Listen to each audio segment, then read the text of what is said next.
he bought a magic jack, and we got a contraption together, but we didn't have our actual phone number. People couldn't find me. And it took me about a month to straighten that out. I had to contract with a satellite provider, get a new email.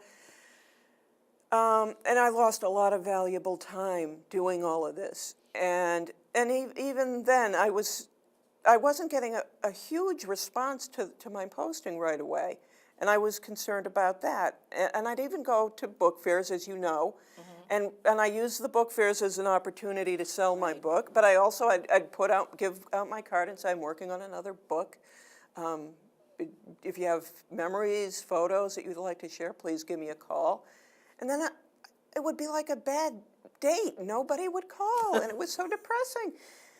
And then when the Verizon thing was more or less working itself out, they were trying to impose this really ridiculous technology on Fire Islanders. Something they were trying to make us get phones that didn't work. Right.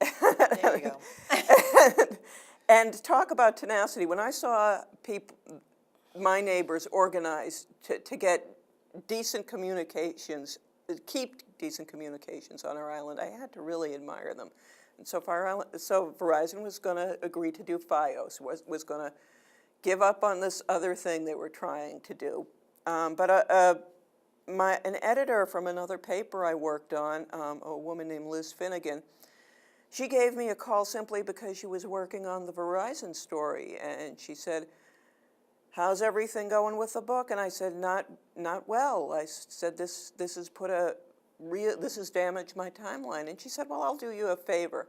She said, "I'll put a blurb in my around town section." It was just a tiny paragraph.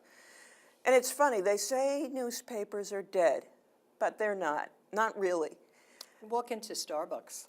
Okay, and you'll see how dead they are. Well, Everybody's reading a paper. What ended up happening was the newspaper blurb and Marshall Brown's online press release, they fed each other. They were reciprocal, and suddenly Marshall writes and says, "I don't know what you're doing, but I'm getting hits like crazy on my website." Great. Yeah. And, because I was at first worried that I wouldn't do as well as the first time. And then you think, you don't want it to be like a bad movie sequel. You just don't want that. No, I think this is going to be a better book. But tell me, of all the photographs that you got and the stories you got from people, what was your favorite story? My favorite story.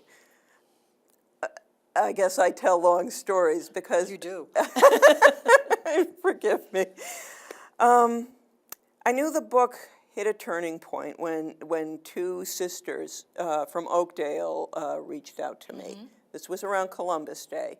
And they said, "Well, we're students in college, but we'd like to contribute." And I said, meet me.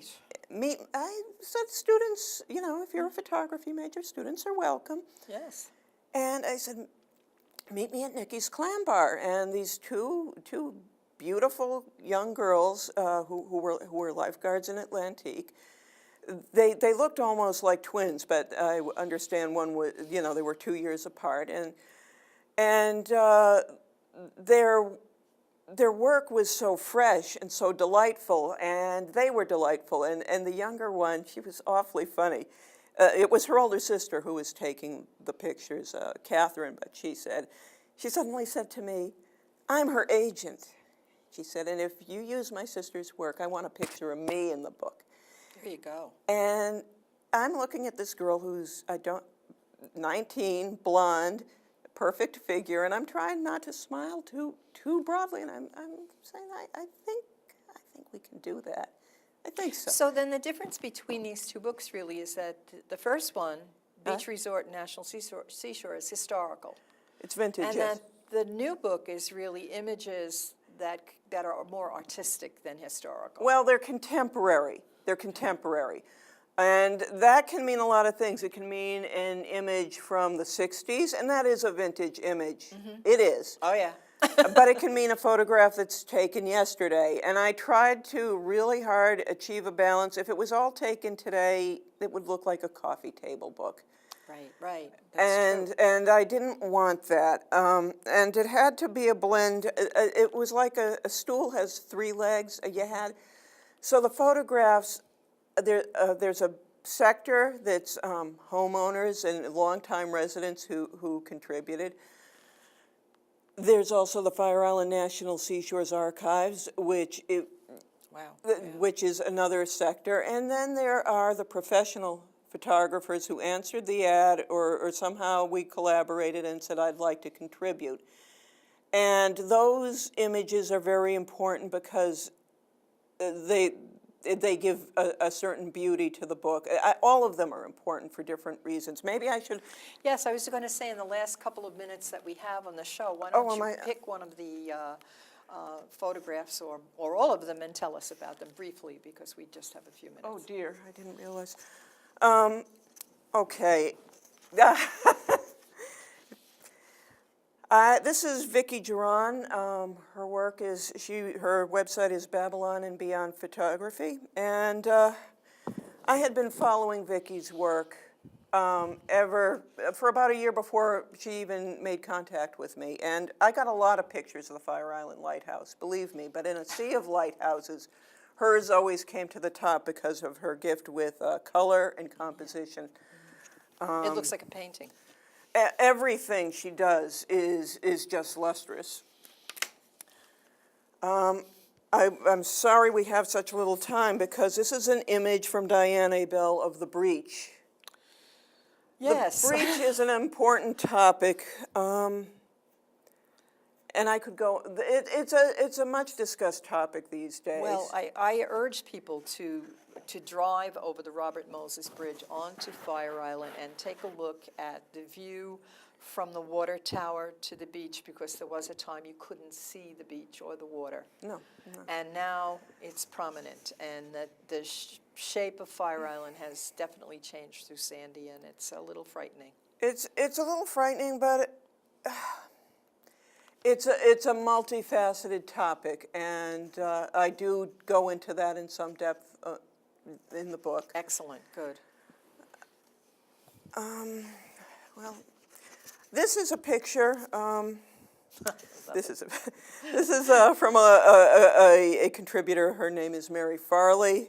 She was a Bayshore resident as a child. Her family would vacation. This is a 1967 instant photo.